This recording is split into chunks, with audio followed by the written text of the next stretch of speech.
O caminho do mestre consiste em dar o melhor de si e usar a si próprio como medida para julgar os outros. Isso é tudo.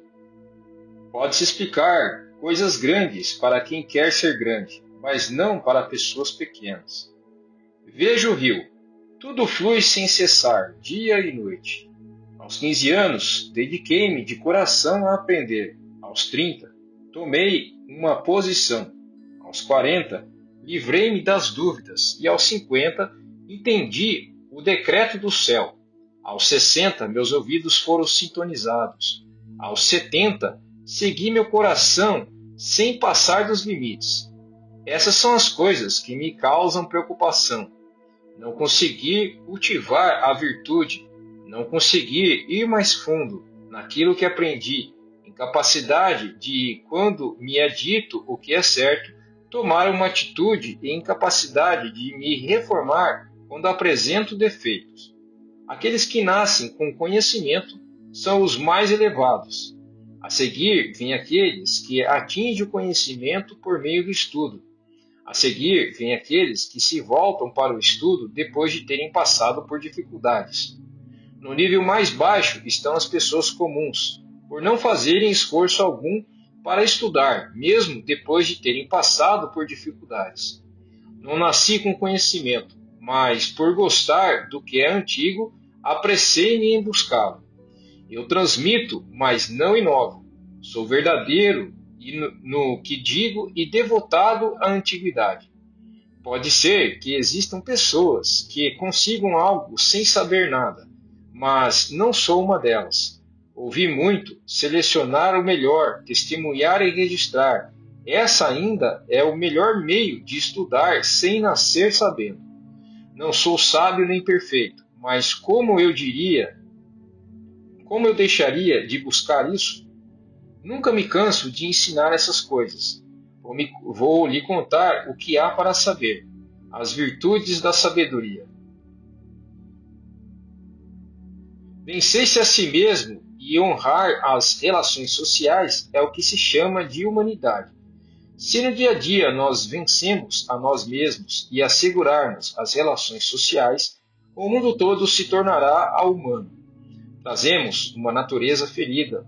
Para se alcançar a plenitude da condição humana, nos imposto grandes exigências éticas. Ninguém as possui, mas todas as podem e devem alcançar. Haja antes de falar e, portanto, fale de acordo com seus atos. A sinceridade é o princípio e o fim de todas as coisas. Sem sinceridade, nada seria possível. Estabeleça como princípio norteador dar o melhor de si pelos outros e ser coerente com aquilo que diz. E vá onde há retidão. Então você estará exaltando a virtude. Quando cometer um erro, não tenha medo de corrigi-lo. Não corrigir as próprias falhas é cometer a pior delas. Os homens de antigamente estudavam para aprimorar a si próprios. Os homens de hoje estudam para impressionar os outros. Há 3 métodos para ganhar sabedoria. Primeiro, por reflexão, que é o mais nobre. Segundo, por imitação, que é o mais fácil. E o terceiro, por experiência, que é o mais amargo.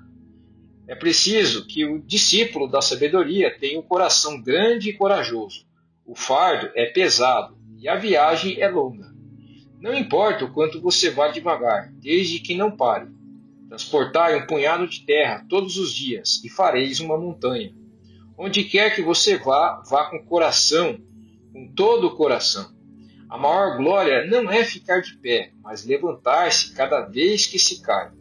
Quem pretende ter felicidade e sabedoria, ao mesmo tempo, deve se acostumar com as mudanças frequentes. Você não pode mudar o vento, mas pode ajustar as velas do barco para chegar aonde quer. A pedra preciosa não pode ser polida sem fricção, nem um homem aperfeiçoado sem provação. É durante as trevas que podemos enxergar que, se a nossa luz é verdadeira, nas adversidades é que nossa virtude é provada e conhecemos a verdade de quem nos tornamos. Lembre-se de como você agiu nos tempos difíceis para descobrir em que grau sua raiz é virtuosa. O homem virtuoso não deixa de praticar o bem em nenhuma circunstância. Ele é virtuoso quando tudo o favorece, e é também quando tudo lhe é obstáculo. Há homens que perdem a saúde para juntar dinheiro e depois perdem o dinheiro para recuperar a saúde. Por pensarem ansiosamente no futuro, esquece o presente, de tal forma que acabam por nem viver no presente e nem no futuro. Vivem como se nunca fossem morrer e morrem como se nunca tivessem vivido. O homem pequeno pensa que pequenos atos de bondade não trazem nenhum benefício e não os pratica, e que as pequenas ações do mal não fazem mal e não se abstém delas. Consequentemente, sua maldade se torna tão grande que não pode ser escondida, e sua culpa tão grande que não pode ser perdoada. A virtude da humanidade consiste em amar os homens, a prudência em conhecê-los. Veja os meios que um homem emprega, observe o caminho que ele toma e examine as circunstâncias em que ele se sente confortável. Como poderia o verdadeiro caráter de um homem esconder-se? Quando conhecer alguém melhor do que você, dirija seus pensamentos para tornar-se igual a essa pessoa. Quando conhecer alguém tão bom quanto você, olhe para dentro e examine a si próprio. Dizer que você quando você sabe, dizer que você sabe quando sabe e dizer que você não sabe quando não sabe, isso é conhecimento. Conhecimento real é saber a extensão da própria ignorância. A humildade é a única base sólida de todas as virtudes. Não se preocupe por ter um cargo oficial, preocupe-se com suas qualificações. Não receie ser desconhecido, receie ser incompetente. Não se preocupe porque ninguém aprecia suas qualidades. Procure ser merecedor de apreço. Não se preocupe ser os outros, não o compreendam. Preocupe-se com o fato de você não compreender os outros. Não é quando os outros falham em apreciar as suas habilidades que você deveria ficar incomodado, mas antes quando você falha em apreciar as habilidades dos outros. A melhor maneira de ser feliz é contribuir para a felicidade dos outros. Ame a todos sem distinção. Firmeza, devoção, simplicidade e silêncio. Isso nos aproxima do humanismo. Não importa aos outros o que você não deseja para si próprio. Não deseja para si próprio. Exija muito de si e pouco dos outros, e isso lhe trará sossego. Quando a natureza de alguém prevalece sobre a educação recebida, o resultado será uma pessoa intratável. Quando a educação prevalece sobre a natureza, o resultado será uma pessoa pedante.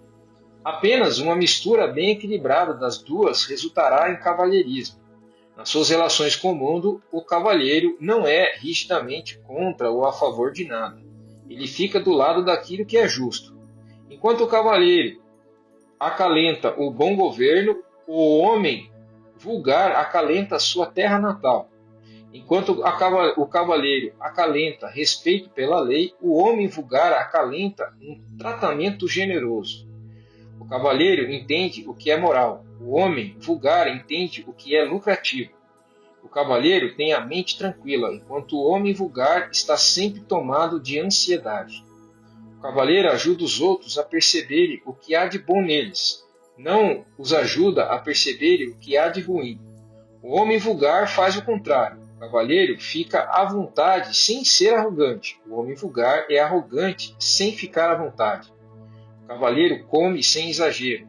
Mora em lugar simples, dedica-se ao trabalho e fala com cuidado e busca boas companhias. Uma pessoa assim gosta mesmo de aprender. O cavalheiro coloca tudo no seu coração no caminho. Coloca todo o seu coração no caminho. Ele se envergonha das roupas ou da comida. Ele não é sério.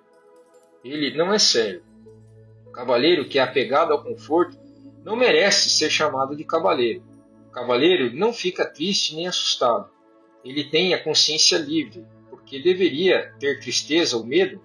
Seja fiel, leal, estudioso, ande no caminho. Não vá aonde há desordem, não more onde há tumulto. Apareça quando o caminho vier para ficar. Oculte-se quando o caminho for perdido. O progresso do cavalheiro é para cima, o progresso do homem vulgar é para baixo. O cavalheiro vê o todo, o homem vulgar vê as partes.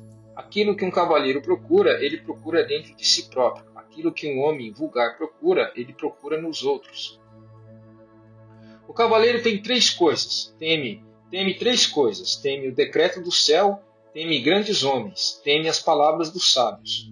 O homem vulgar, sendo ignorante no decreto do céu, não o teme. Trata grandes homens com insolência e as palavras dos sábios com ironia.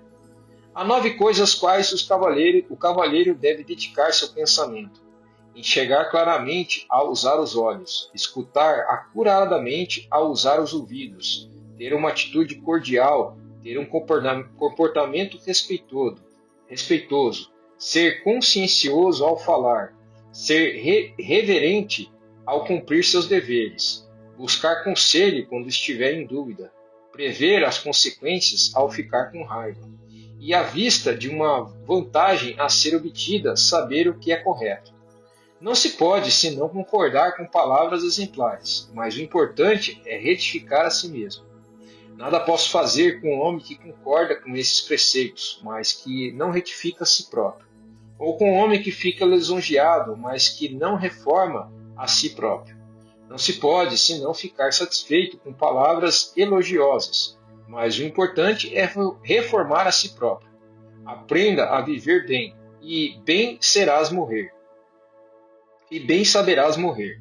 Quem de manhã compreendeu os ensinamentos da sabedoria, à noite pode morrer contente.